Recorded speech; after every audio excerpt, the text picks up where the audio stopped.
Hi, everyone. It's Alec Crawford, your host for the AI Risk Reward podcast. Our guest today is Monica Anderson, experimental AI epistemologist, and with decades of research, both in the 20th and 21st century into AI. Welcome, Monica. Thank you. Thanks for the opportunity. So you're currently doing a lot of different things. You've got your research company, Syntience.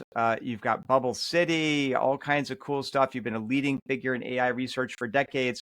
But let's go back in history a little bit, where you actually worked at Google. Tell us a little bit about what you did there, and a little bit about your journey to where you are today. We can go back even further than Google.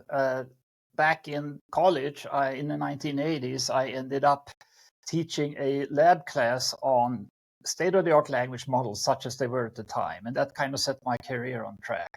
So I've been doing industrial NLP, as it's called, in the 20th century for a long time. And then I did research in NLU, the natural language understanding, which is LLMs are based on, in the 21st century, starting, in fact, on January 1, 2001. And yes, I joined Google shortly after that. I started Syntience shortly after that. And I did basically going in a parallel track with the entire large language model community, developing my own large language models, which are very different. And I have some success we can talk about. Yeah, very cool.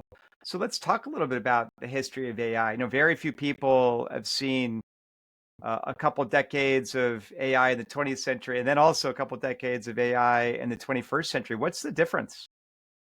Well, in the 1955, we had the Dartmouth conference, and there was 4 people at the picture. There are 5 people in the picture of the conference, and one of them is Oliver. Yes, one of them is Oliver.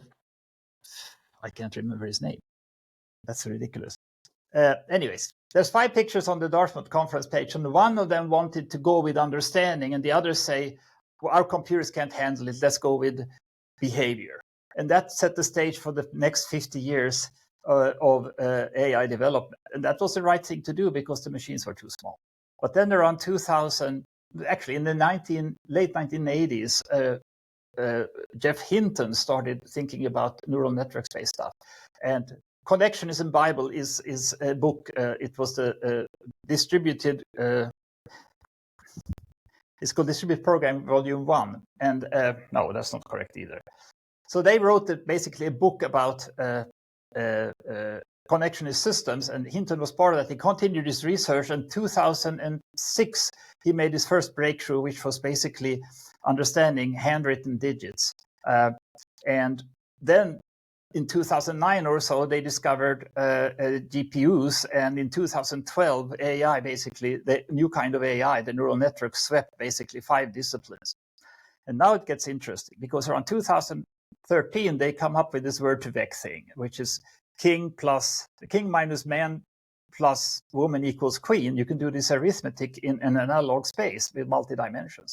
And that's the basis for all LLMs. And this was developed for deep learning, and then it became transformers, and now we have the full-blown LLMs. The problem was basically that they got on this GPU-based track too early. They were too lucky too early, but we can get back to that later. And so I've been basically doing this more frugal kind of AI all the way in parallel. And in 2007, which is roughly at the time, in 2007, I made the first breakthrough, which I call small syntax models. And then in 2020, I think, in December, I published my LLM to the cloud. And it's a simple one. It only does classification. It can't talk back to you. But it's good enough for classification. And it can learn any language in a couple of days on a laptop. So that's a significant difference. Anyways, that's my career, basically focused on the LLM part. But then we have Bubble City, which is a different thing. Yeah, we'll get to that in a minute. Now, you mentioned a book to me when we talked before, which was Robert Heinlein, Time Enough for Love. And yes. I'm just kind of curious about that book. Pitch that book to our audience, because there are definitely some science fiction fans in the audience. So Heinlein is more famous for Moon is a Harsh Mistress. And in that book, in some sense, it's perfectly reasonable if you think about AI from the 1950s perspective. But in Time Enough for Love, he basically gets to the point where the AI is a lot more human in a different way. And I think that's closer to truth. There's many problems with the old kind of AI, and we can talk at length about that. Yeah. So before we get to Bubble City, explain to the audience what you mean by organic learning. So organic learning is a different track to make an LLM. They started with this Word2Vec, and they basically got stuck on this idea of arithmetic in a space, in an analog space with multiple dimensions, 1536, and currently they may way over that dimensions. And because they locked themselves into that model of language understanding, which was based on image processing, and they basically turned text into an image, and then they use image algorithms on it. And that's the wrong thing to do, because that means you're turning a linear problem into a quadratic one. Basically, everything you learn from birth, or everything the computer learned from the beginning of the corpus, is basically its entire world. And all the computer has to do to be able to discover correlations, which is the main operation that you have to do to understand language. You have to discover correlations to be able to discover abstractions. That operation can be done multiple different ways. And they are doing this analog space where 2 points are close to each other. And, cat and kitten are pretty close to each other. In that space, it's thousands of dimensions. Whereas I basically, when I discover that cat and kitten are similar, I put in a link. I have the absolute synapse to go between those two concepts. And that is a much more efficient algorithm. Yeah, that totally makes sense. So let's talk a little bit now about Bubble City. So we brought that up before. It's really going to be at the forefront of social media. Super interesting. So pitch that to our audience here. Yes, so all social media have all kinds of problems, and you can look at all the features they have and all the capabilities required, and you notice that there's one thing that they all have in common, and it is the source of all the problems, and this is addressability. So consider an email address. Anybody who knows your email can send you spam or persuasion or hate. Consider a chat room, which has a title at the top. Anybody can go to that chat room, they can spam, again, hate, persuasion. And what we do, well, the easiest way to describe Bubble City is imagine Google search engine the first week it was out. No ads, just enter your search string and you get 10 results. And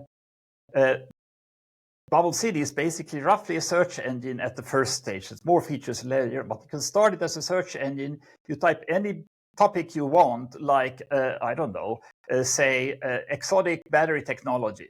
And you get a chat room immediately to exotic battery technology. And in that chat room are people who also are talking about exotic battery technology live. There are messages from Fediverse and Blue Sky and maybe even Reddit, and if you can swing it, X, going back years, because they are searched for historically in a database of old chat messages. And then there's AIs that participate in the conversation, and the system comes with 4 modes. And the first mode is social interaction, where the AIs pretend to be humans and they have human sounding labels. The fourth one is scientific research, where you basically are working on exotic battery technologies and talking to other people like that. And everybody, you have no bots at all. Everything is just humans. But the third option is you have AI support pretending to be a grad student. Officially, it's called grad AI, so you know it's an AI, so to speak. And then you have live people, and you have the historical records. So there's basically, it's like an excellent research platform for very specific topics, arbitrarily sharp names of the chat room. Or it can be a social interaction system for people who want to practice social interaction with AIs or other people. And it also works in any language in the future. So it has many possibilities. It basically covers a very wide range of applications. But the point is that you are creating a virtual ephemeral chat room. That's your personal thing. The only people that can talk to you in that chat room are the ones who have an intersection of their bubble with your bubble. So bubbles are stainless steel bubbles that are protected by AIs that know thing that isn't on topic or part of the existing thread can get into that bubble. And that's why I call bubble information bubbles, basically. And inside of that bubble, you're protected. You have an on-topic conversation with exactly the people and exactly the messages and exactly AIs have ragged the right content. So you are in a very intensive real-time interaction about any idea, arbitrarily narrow, arbitrarily wide. An arbitrarily wide example is you type in World Cup when World Cup is on. I don't know even which sport that would be. And you get thousands of messages about World Cup. And you say, maybe that's, how about only the high jump or something like that? And now the system, the AI that listens to you talk, narrows the bubble down to just the high jump. And the conversation clears and refines to that position. So especially if you have a voice input for controlling your AI and you have a big screen with multiple conversations and you have a playlist of bubbles. I mean, information bubbles are only a problem if you only have one. We provide a playlist. So you create a bubble for everything you're interested in, all the topics you're interested in, and you make the playlist and you sort them any way you want. And in the morning when you log in, once you have a playlist, you basically see the news page. It's basically everything that anybody said in any of your bubbles. And then this is unique to this system. You know when you're done. Very cool. Yeah, so that's basically, I can see a researcher researching exotic battery technology basically get all their information through here. No spam, no hate, no perforation. Very, very cool. That's a great idea. I want to be on the beta test list. And then shifting more back to AI and actually, this is a great example of how we're going to solve the hardest problems with AI, not science, right? In terms of how do I get my own chat feed. But let's talk a little bit about Syntience and being on the forefront of AI innovation. Tell us more about that. It's a tough job, if you will, because if you select an AI technology such as organic learning, get started on that basically before you even hear about Hinton. It's hard to shift tracks. I mean, I shouldn't shift tracks. I have a parallel path. I had a parallel path for LLMs that was basically mine and which I could develop in peace. And I did that for, like I said, 25 years. And anybody that works on one single problem for 25 years is bound to learn something that nobody else knows. So I have basically an entire theory for basically how LLMs work and what they should be doing and why, basically where we're going. And I also have new theories about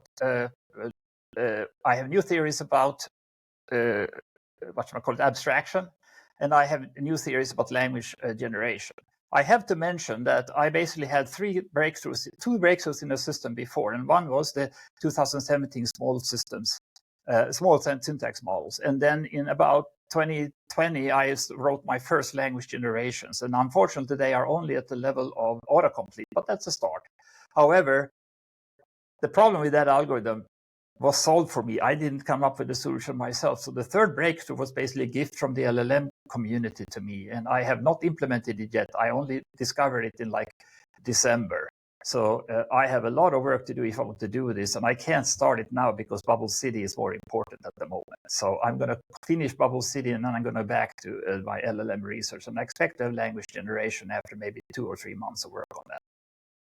So give us an example about how the AI that you're working on could do something that is difficult or hard or maybe even impossible for kind of the standard large language models out there today. I don't think that I can supersede them in any way. Basically, they are very good and the problem is well defined and it's going to be the same solutions. In fact, I can think of my stuff as a drop-in replacement for transformers. And if you do that, you can basically benefit from all the higher levels of understanding and training that we have for transformers. I can use their corpora and their reinforcement learning with human feedback, and all of that good stuff is available by just replacing a transformer in the bottom. So I foresee that being one way to do it. In fact, in some sense, my systems are more suitable for supporting web search than transformers are. That's an interesting little detail.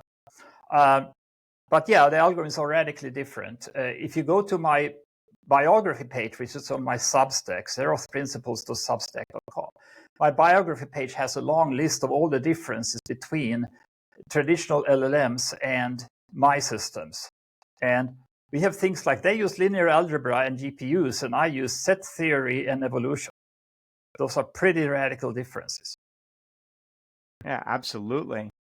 And let's talk a little bit about artificial general intelligence, and that may not even be the right term that we should be using, but let's talk about that. What are your thoughts? Yeah, it's a term that was invented by a couple of friends of mine back in the old days, and basically it's an old 20th century AI term, and it's predicated on first the belief that we can have a machine that basically we can program everything about the world into it, and that was the fallacy of early reductionist AI that, among other things, led to the Psych project, the biggest project ever of reductionist AI, run by Doug Lennart. And I actually had access to that for a while in a job position. I went to the class in Austin. That was the old stuff, and the changeover is, like I said, very radical because it means that you are giving up on rules and you're going 100% for learning, and you have a number of advantages from that. For instance, I have friends who make reductionist AIs that are telephone answering trees and stuff like that. And if you, they presented at a conference, and I asked, okay, so how much does it take to make that work in French? And it's basically going to be 100% reprogrammed. But whereas if you have an LLM-based system, all you have to do is run a different corpus, and the system just works. And so you see the distinction here. In fact, I could give an example of the distinction in coding. If you have a sentence and you want to know whether it's a question or not, that can be useful when you're dealing with language. So you say, okay, if you have a reductionist system, it will say, okay, we'll check whether it starts with who, when, where, or why, and whether it ends in question mark. And if those things are true, any of those are true, we claim it's a question. And the modern answer is, hand it to an LLM with the prompt, is this a question? You see the radical difference between working with the old reductionist paradigm, the reductionist stance, even to language, which is completely holistic, and the new holistic stance, which you have to adopt if you're working with modern LLMs or modern AI, and where basically it knows enough language, it knows language better than any system you can build from scratch. It does it right all the time. In fact, we argue that LLMs are lying to us and confabulating, but that's mostly because they don't know the answer. It wasn't in the corpus. How could they really know? However, they understand what we're asking 100% every time. Their understanding is perfectly clear, and that's one of the things that makes Bubble City possible, is that even simple LLMs can classify stuff really precisely, even if they can't regenerate it. Yeah, super, super interesting, and a great point there. So the first AGI, or whatever we're going to call it, or yes. Yeah. I should mention that the term is kind of vacuous at the moment because we have intelligence up to a certain point. And if we have an AI, I mean, is it general? Well, it depends on what you put in the corpus. Why should you not put everything in the corpus? Because you have an LLM or an AI that's going to approve building permits for the city. There's no point in teaching it intermediate French cooking. And so because it costs money. Everything you put in makes the machine bigger, the graphics board bigger, and the corpus larger, and training time larger, and expenses go up. So just teach them what you want, and they don't have to be general. All of these are AI. All intelligences are artificial general learners. Yeah. Nobody's a general intelligence. Humans are not general intelligences at birth. Yep, that's totally true. Yeah, I mean, I don't know if you read AI 2027 yet on the web, but basically the premise there, it's one of the co-founders that left OpenAI and was concerned about the development and the future development of AI, including at OpenAI, and postulates that we could get super intelligence very, very quickly within a few years. And that the best way to do that is to have AI figure out how to research even better AI, right? Okay, that's a premise. Yeah, I don't see anything wrong with that premise in some sense. However, we have to remember there are hard limits to intelligence. First of all, there's hard limits to what you can do with intelligence. I mean, all omniscience is unavailable. This is Anderson's syllogism, if I may name it myself. People tell me I can. Omniscience is unavailable, and all corpora are incomplete. Therefore, all intelligences are fallible. This is 100% epistemology, 100% true. Can't argue with it, so to speak. And if everything is, all intelligences are fallible, well, if we have an AGI or ASI that wants to take over the world, well, we can have 20 people with last year's LLMs or AIs with pitchforks and go and turn it off. It's not, sooner or later they make a mistake. So the whole scenarios where you can't turn off AI and the paperclip scenario and all of this garbage came from the 20th century, from the same people who invented the AGI term, is basically a bunch of garbage that I'm ignoring. And we are now seeing a very different kind of AI. And the trick that I basically want to bring up in every conversation about AGI risk is the risk of them taking over is completely manageable. Because, well, we ask, why do people think that AGIs will take over? That's because that's what they would do if they were that powerful. And in reality, we think that way because we have a reptile brain and a limbic system and an evolutionary history going back to insects that basically is survival of the fittest. And it's so deeply ingrained in us that we cannot imagine an intelligent entity that doesn't have ambition or survival instincts. But we have complete control over the behavior corpus. I mean, you don't become a racist by reading about racism. You become a racist by living with a racist family or having racist peers or parents in school. And therefore, the information can be there. We can teach our AIs everything that isn't completely secret, like the launch codes, which is a different problem. But we can avoid teaching them ambition and survival instincts. And that's it's a default for AI. My slogan is that creating an evil AI takes extra effort. And so controlling the AIs is not going to be an issue in the future.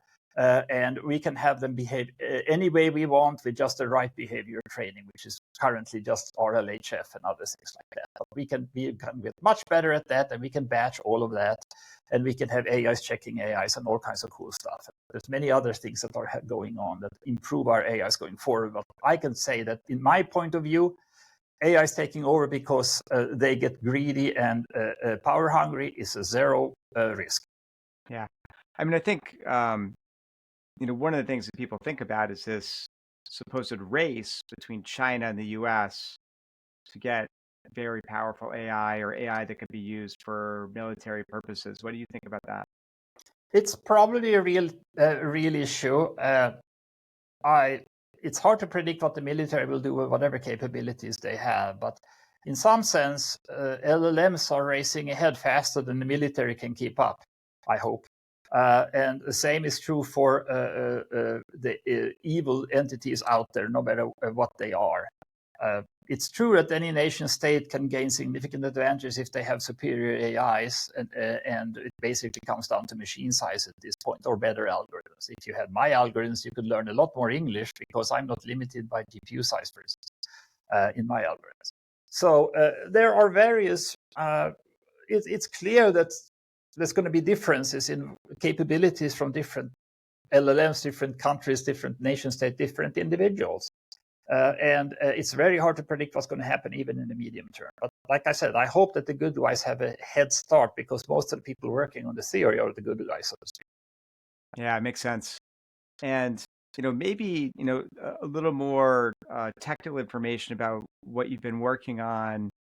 And apologies to the lay people in the audience, but if you could talk a little bit more about evolution versus stochastic gradient descent, I think that would be very interesting. Okay, so the biggest problem in learning. Okay, this is going to be. I have to decide how far to go into corporate secrets here, unfortunately. But okay, I'll go a bit further. The biggest problem in LLMs and learning is basically discovery of correlations, or discovery of abstractions. Like cat and kitten are related. A dog is a little bit like a cat, and the the current LLM solutions, they get a lot of their semantics from Word2Vec. It's imported from the outside, which I kind of view as cheating, but it's so effective. I'm tempted to do the same thing myself. But then once you have a little bit of semantics in the system, it can climb its way up by discovering new semantics. And we have something we call connectome algorithms. So our representation is basically a Java graph. We start out with an empty machine, and then we are reading text. We are basically creating nodes and links, neurons and synapses, if you will, in the system to basically conform to what the corpus is. And we can basically tell, have we seen this before? That's basically a typical question in LLMs, is that they have to recognize words they've seen before, but not only that, they have to recognize the context they have seen before and words in the context they have seen before. All of this is expensive and tricky, but we have a much cheaper way of doing that than the current LLMs do, because they have to always do the Euclidean distance between all the points that are interesting. So, but yeah, so we basically build our graph from scratch as the system grows, and we just use up memory depending on how far we have gotten into the corpus. And then in the LLMs, they use stochastic gradient descent. And this has to do, well, it has to do with refining what's close to what in the semantic space given a larger corpus. And it's important to note that LLMs are expensive to run because they are not statistical. This is a surprise to many people. They basically, statistics discards context at the earliest possible moment to get down to numbers that they can average. And that's not what LLMs do. LLMs store everything in context, and this is why it's so expensive. And so do I. My systems there store everything in context. But it's easy to basically think about what happened in the past that's easily indexable and so on. So I can discover correlations with a simple indexing operation. And in fact, my neural network is a kind of index. So cool. That's basically the real difference, is that I use discrete links, and then I have connectome algorithms, as I call them, that climb the tree once it's been created by the encoder, the syntax encoder, which I basically have. Then we have connectome algorithms discover the further semantics in it. And those are fun to write because they're Java operations traversing a graph, and they're very easy to understand for anybody who understands graph algorithms, as opposed to linear algebra. Amazing. That sounds great. Let's turn to our advice section now. What's a piece of advice that you've received which has been super helpful that you want to share with the audience?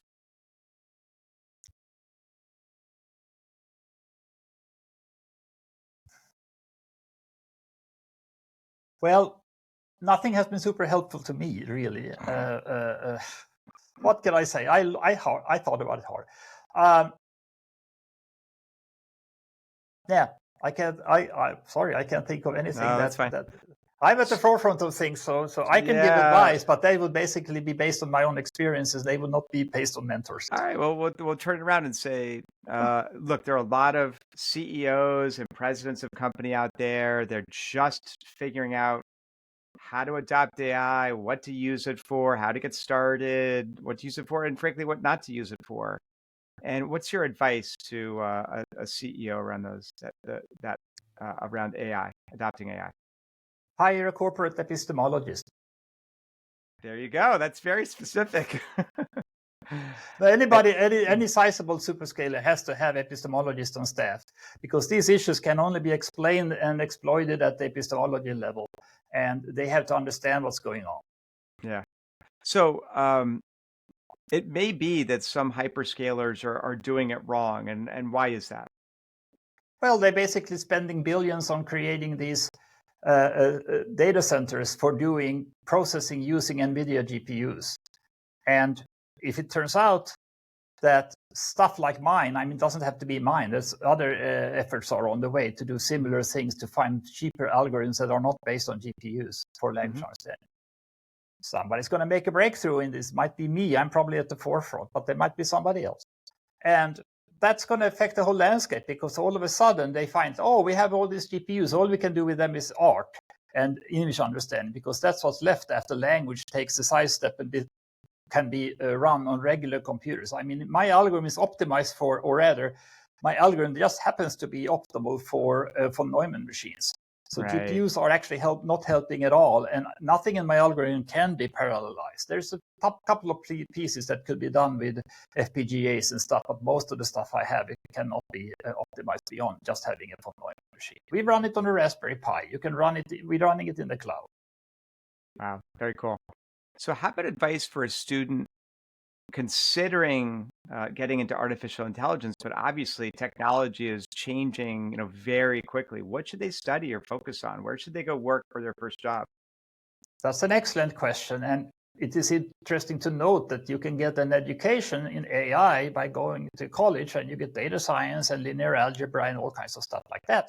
And then you get hired and you're basically hired to do prompt engineering, where nothing you learn in college is useful. And the people who come in from the street and watch a 15-minute YouTube video on prompt engineering are doing as well as somebody with a college degree. This is annoying. Yeah. And so it's not all prompt engineering, but it is a significant part. And you don't even have to know how to program nowadays because the LLMs are doing it for you. So the whole landscape is changing. And it is interesting to question whether we need any education at any level that isn't handled by an AI. I mean, the idea of young ladies illustrated primer, which is an idea go back to 1938 in science fiction, and throughout the AI community for decades, is that you have a personal assistant that you can talk to 24/7, and it talks back and makes sense, and it fixes everything. And in April, it says, by the way, I filed your taxes. And this is the reality in the movie Her, and that's the closest we get to basically AI for the next decade, is that people are going to be talking to their AirPods and be in touch with an AI for almost everything they do. And the people who do that are going to get ahead because the life runs with lower friction because the AI handles all the little details. And they can also get a job because employers will say, if you don't have a confidant, as I call them, a personal assistant, you can't work here. And that's probably going to be a reality very quickly. A lot of the stuff that you learn in school, a lot of the stuff that you study is useless in some sense. I mean, there's no point in learning the height of Mount Everest because you can ask, you can say, how high is Mount? Yeah, it's right there. So facts are not useful. What's useful is seeing the big picture and understanding things like science's role in society and science's role in epistemology and so on. So study epistemology at least to some degree. Nobody studies epistemology today, even at college level. It's a dead science, and I'm trying to revive it. And in fact, I think I'm reasonably successful in reviving epistemology. Excellent. That sounds great. We're going to shift to our last section, which is a lightning round, where I've mentioned certain things, and you tell me if you think they're underrated or overrated. So we're going to start with the Computer History Museum, which you don't live that far away from. Underrated or overrated? Oh, I don't want to say that it's underrated. It is a very limited interest to people. Yes, it is like any museum. And if you like museums, you will love it. It's a little disconcerting for me to go there, and the first thing I notice on the wall is one of my friends in a big picture like this. Exactly. So, but yeah, I've lived through most of that, and I'm familiar with some of the people who donated equipment to it. It's a big temptation to donate something to the History Museum because you think it's important, but mostly it's just old stuff. And they probably have more stuff that they can than they can shake a stick at that they cannot exhibit. History is important, but while I like the museum, I like to look forward. Got it. Swedish cooking, underrated or overrated? Again, it's a niche, but I think it's underrated. Me too. I go there on my birthday. That's what I do. Vibe coding, underrated or overrated? Underrated for the majority. It has many problems at the moment. It can drive you crazy, but I've been vibe coding for 6 months, and I have seen an amazing progress in what these systems can do. I started with Claude 3.5 and have graduated to 2 other LLMs over time. And today I have 3 reasonable assistants at various levels of competence for various prices. And it's basically most of my time I sit on my hands. I write product specs, I keep them on track, I tell them this solution is wrong, this is not according to the spec, fix it this way and so on. So I do a lot of retyping of stuff I already explained to it, and currently there's no easy way for it to have an extended memory, so it's a lot of extra effort. But it does the work while I sit on my hands, and that's amazing. Very cool. By the way, I give it root password to my cloud service, and it sets up the service. Ooh, Cross-country skiing, underrated or overrated? Overrated. Downhill and snowboard are the way to go. I Steep. had to cross country ski to school when I Yeah, was. totally. That'll put anybody out of it. Uphill both ways. Yeah, I prefer downhill skiing myself. Stieg Larsson Right. as an author, the author of Girl with a Dragon Tattoo, for example. Oh, I watched one of those movies. I'm not much for crime drama. There's better authors all over the place. But I've been out of Sweden for decades. I don't actually follow Sweden much. Yeah. Midsummer Celebrations, underrated or overrated? Underrated. Everybody should experience that. The concept of lagom, or balance in Swedish. Ah, yes. It is a very valuable idea, and in an abundant society, it's less important. But today, knowing your share of the world is kind of important. It's the Lion King's theme. Only take what you need. And then finally, the movie Her, which you mentioned earlier, underrated or overrated? Underrated. It is the way AI is going. Oh, you can leave halfway through the movie. It gets to be pure Hollywood for the second half. But the first half is an excellent introduction to what computing is going to be here as little as 3 or 5 years from now. Excellent. Well, thank you for coming on the show, Monica. This has been Monica Anderson, experimental AI epistemologist. We will solve the hardest problems with AI, not science. So thanks for coming on the show, Monica. Thank you, Alec.